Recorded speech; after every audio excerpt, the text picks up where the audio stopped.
السلام عليكم ورحمة الله تعالى وبركاته. خاوتي جيت في هذا الفيديو نرد على التعاليق تاع مقبيله اللي قريتهم في الفيديو اللي درتها مقبل. شفت خاوتنا بزاف شغل ما عجبهمش الحال ولا شغل وش بيكم هكذا خاوتي، وش بيكم تحبوا زعما تزايدوا على البنادم زعما في الوطنية؟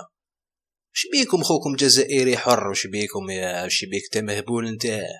انا الجيش تاعنا والرئيس تاعنا وش بيك خط احمر خو؟ انا قلت لك على السبان يا خو، انا قلت لك على هذه تاع الدعاره وكذا، على بالي هما اللي بداو وكذا، على بالي انا قلت هما لازم يحبسوا تاني هاد السبان هذا ما ينفعنا في والو. هذا واش قلت انت؟ عندك جارتك دير دعاره تروح تقول لهم للناس كاع راهي دير دعاره؟ باين على بالنا عندهم الدعاره ولو موند كاع يستعرف بليك عندهم الدعاره، ماشي يحتوين احنا لازم نجهروا بالاثم احنا عليهم زعما شغل انتيك زعما شغل.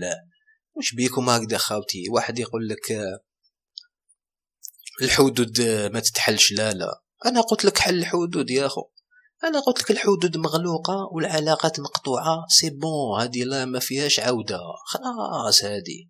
وش بيكم هكذا خاوتي؟ تحبوا زعما واحد طيحوا عليه هكذا شغل تحبطوا له المعنويات؟ على باليش ولا هادو جزائريين ولا والله ما فهمت يا اخو، علاش تحبوا ديروا هكذايا؟ زعما واحد قال لك والرئيس علاش ما قلتش الرئيس؟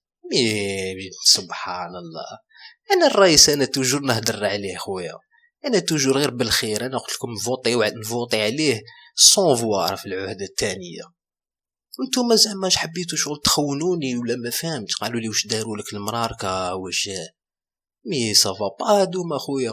واحد دوك ديزابوني يا خويا، لا شغل ما على باليش انا واش درت لك يا اخو. واحد كي يقول كلمه تسمى كلمه حق يخاف مربي زعما هذه هي. او الرئيس قال لك احنا غلقنا حبسنا العلاقات باش ما تنوضش حرب، باسكو الحرب قال لك ما فيهاش لي رابح، او سورتو كي تكون الحرب بين المسلمين. نتوما حسبت لك بانو صه هو لا راح يموت لتما، راح نموتوا حنا وهما، هادو راح يموتوا يشعلوها بيناتنا وحنا نموتوا، هذا ما كان.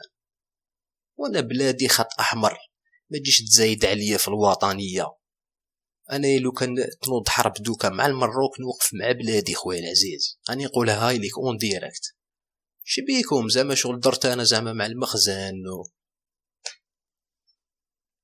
والله غير مؤسف يا خاوتي قسما بالله. تسمى كاع واش كنت نهضر انا هادي كاع لي فيديو اللي كنت نهضرهم حسبات لكم شغل كنت نكذب ولا صح؟ انا واش كنت ندافع على بلادي؟ اكو شتو كيفاش ندافع بلا ما نسب بلا والو؟ هادي شغل ما عجبتكمش لازم بدا نسب ولا والله ما فهم. واحد يقول لك طاوا شغل انا عندي فاميلتي تما لازم شغل نكرههم ولا والله ما فهمتش كيفاش راكم تخمموا قسما بالله ما فهمت يا خاوتي. هادي انا قلت كلمه واش عندي انايا، قلت لك هذا الراي تاعي، ماشي قلت لك انت لازم تكون هكذاك. واش بيكم انا نموت على الجيش تاعنا، واش بيكم شنقريح اخويا لي الزوم والرئيس لي الزوم، نتوما زعما جايين زعما ترجعوني شغل انا اش ما دارولي ولا سبحان الله العظيم يا اخو. باينين تما ما تعرفونيش بك قسما بالله يا تما نتوما تجيو العباد هكذا يا ديريكت. نتوما عندكم تما تجمعوا كاع في شكاره وحده سوا هكذا سوا هكذا، ما كاش تما الوسط وشويه تخبام شويه ما كاش. هذه هي يا خاوتي، ان شاء الله ما كيما يقول لك ما كوش ثقيل عليكم يا خويا، ونتلاقاو ان شاء الله في فيديو جديده. اتهلا خاوتي.